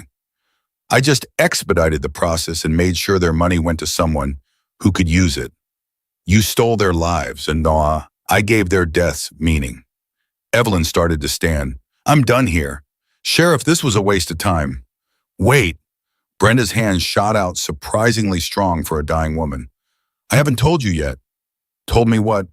About Sarah. The name hung in the air. Who's Sarah? Marks asked. Brenda smiled, and it was the smile Evelyn remembered from the locked room, cold, calculating, pleased with herself. Sarah Jensen, 47 years old. She was my protege. I trained her, taught her everything I knew. She's been working for 3 years now, and she's better than I ever was. Brenda's eyes locked on Evelyn. She has 2 women right now, one in Oregon, one in Nevada, and unless you stop her, they'll both be dead in 6 months. Marks was already on his phone. I need names, addresses, everything. No. Brenda shook her head. I'll give you everything, but only if Evelyn agrees to something first. I'm not agreeing to anything, Evelyn said. Then those women die. Simple as that. You can't bargain with people's lives. I just did. Claire stepped forward. What do you want? I want Evelyn to admit something, on record, with witnesses. Brenda looked at Evelyn. I want you to admit that part of you understands why I did it. What? You were alone here, grieving, vulnerable. You needed help and society failed you. The only person who showed up was me, a predator who saw weakness and exploited it. But for those first few weeks, I helped you, really helped you. You were grateful. You trusted me. You needed me. Evelyn's hands curled into fists. Admit it, Brenda pressed. Admit that our relationship wasn't all bad, that before I became your nightmare, I was your salvation. You want me to thank you for not killing me faster. I want you to acknowledge the truth, that loneliness makes people vulnerable, that society abandons the elderly, that I provided a service, however twisted, that no one else was willing to provide. You murdered 8 women, and I gave them companionship first. Purpose. Someone who listened. Brenda coughed again, blood flecking her lips. You want to save those women in Oregon and Nevada? Then admit it. Admit that I'm not a monster. I'm a symptom of a broken system that throws away old people like garbage. The room was silent. Evelyn thought about the locked door, the starvation, the drugs, the terror, every moment of those 184 days. Then she thought about 2 women she'd never met locked in rooms she'd never seen dying slowly while everyone around them was oblivious. Fine. The word tasted like poison. In the beginning, you helped me. I was grateful. I trusted you. And yes, I was lonely enough that your companionship mattered. And that's all you're getting, because whatever genuine help you provided was a lie, a manipulation, a trap. You weren't a salvation. You were a spider spinning a web, and I was stupid enough to walk into it. But you walked in willingly. Yes, I did, and that's the part I'll have to live with forever. The fact that I chose to trust you, that I ignored warning signs because I was desperate for connection. Evelyn leaned forward. But here's what you need to live with. In your last 3 months on Earth, I survived. I got out. I stopped you, and I'm going to stop Sarah too. Your legacy isn't 8 dead women. Your legacy is the survivors you created. Brenda stared at her for a long moment. Then she laughed that awful broken sound. All right, fair enough. She pulled out a piece of paper from under her pillow already written. Names, addresses, detailed descriptions. Sarah Jensen works through an agency called Golden Years Companions. She operates in the Pacific Northwest. These are her current targets: Maria Rodriguez in Portland, Helen Wright in Reno. Marks grabbed the paper. If this is fake, it's not. I kept tabs on my star pupil, professional pride. Brenda looked back at Evelyn. One more thing. Sarah doesn't know I gave her up, so when you catch her, tell her Brenda Lawson says she should have visited more often. That's it. That's why you're turning her in, because she didn't visit you in prison. What can I say? Brenda smiled. I don't handle betrayal well. The irony was so thick Evelyn could choke on it. They left the prison in silence. Marks was already coordinating with Oregon and Nevada police. APBs were going out. Warrants being drawn up. The machine of justice grinding into motion. In the parking lot, Evelyn finally broke down. Not crying something beyond crying, a sound that came from somewhere deep and primal. Claire held her. It's okay. It's over. You did it. I told her she helped me. I told her, you saved 2 lives, maybe more if Sarah has other victims lined up. But I had to give her what she wanted. I had to let her win. No, Bear's voice cut through. She's dying alone in a prison cell, eaten alive by cancer, betrayed by the person she trained. You're standing here breathing free air, surrounded by people who love you. She didn't win anything. It took 3 days for police to verify Brenda's information and move on Sarah Jensen. Evelyn watched the news coverage obsessively. Maria Rodriguez was rescued from a locked bedroom in Portland, drugged but alive. Helen Wright in Reno had died 2 weeks earlier, natural causes, according to the death certificate, but the investigation was being reopened. Sarah Jensen was arrested without incident. She looked nothing like Evelyn had imagined, young, pretty, with a sweet smile that probably made victims trust her instantly. They found journals in her apartment too. 9 victims over 3 years. Brenda hadn't been exaggerating. Sarah was better at this. The trial would take years. But Maria Rodriguez was safe. And because of Brenda's deathbed confession, police were now investigating similar cases across the country. How many more were there? How many Sarah Jensens were out there right now? Evelyn couldn't think about it without feeling sick. 2 weeks after the prison visit, Rachel called. "She's gone. Brenda died this morning." Evelyn felt nothing. "Thank you for letting me know." "She left something for you, a letter. The warden said I could mail it or burn it." "Mrs. Prescott, I don't want anything from her. Not a letter, not an explanation, not closure. She's dead. That's all I need to know." She hung up before Rachel could respond. But that night, lying in bed, Evelyn wondered what the letter said. Wondered if Brenda had apologized, explained, justified, begged for forgiveness. Then she decided she didn't care. Some doors were better left closed. Spring came again. The Memorial Garden bloomed. Grace Haven added a 3rd building. Evelyn gave a TED Talk about elder abuse that went viral, 15 million views in 3 weeks. She was interviewed on national television, featured in magazines, asked to consult on legislation about caregiver oversight. Her days were full, meaningful, important. But late at night, sometimes she still woke up checking the locks. "It doesn't go away," she told her therapist. "The fear, the hypervigilance.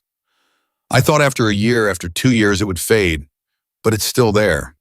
Trauma doesn't have an expiration date, but it does get quieter.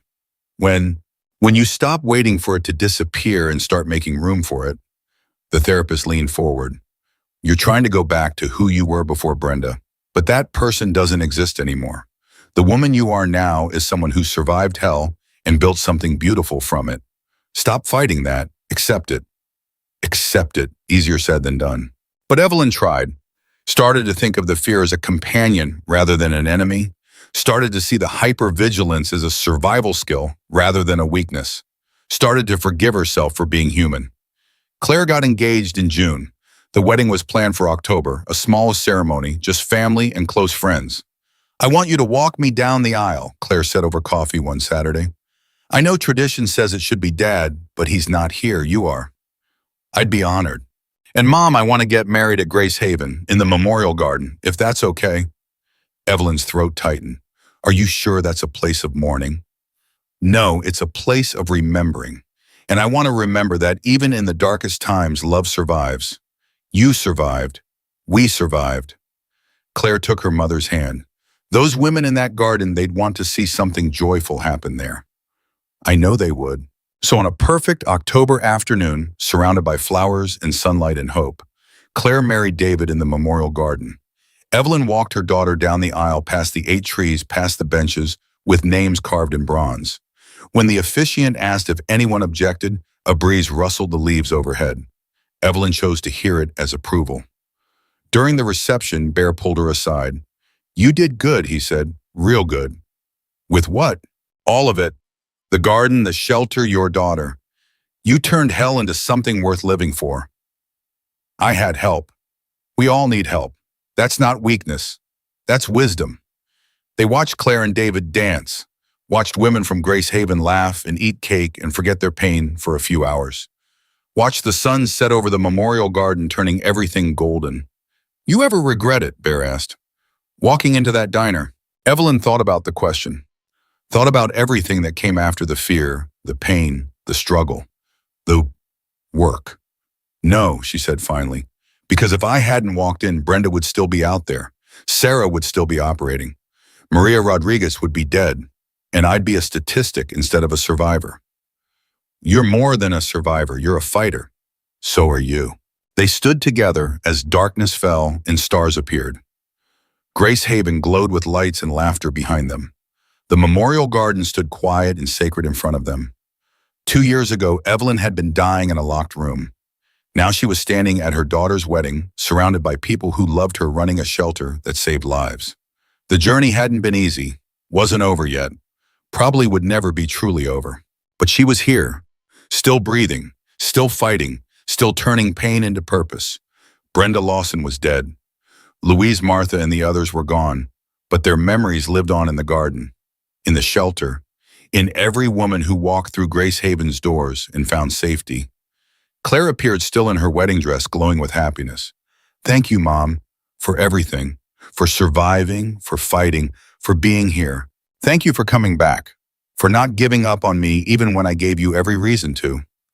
They held each other as music played and people danced and life continued, beautiful and terrible and precious. Later that night, alone in her room, Evelyn opened her journal. She'd been keeping one since the therapist recommended it, a way to process, to remember, to track her healing. She wrote about the wedding, about Claire's smile, about the feeling of walking past those 8 trees without breaking down. Then she wrote something else, something she'd been thinking about for months but hadn't dared put into words. "I'm happy. Not every moment, not every day, but right now in this moment, I'm genuinely happy. And that's enough. That's more than enough. That's everything." She closed the journal and turned off the light, got into bed, pulled the covers up.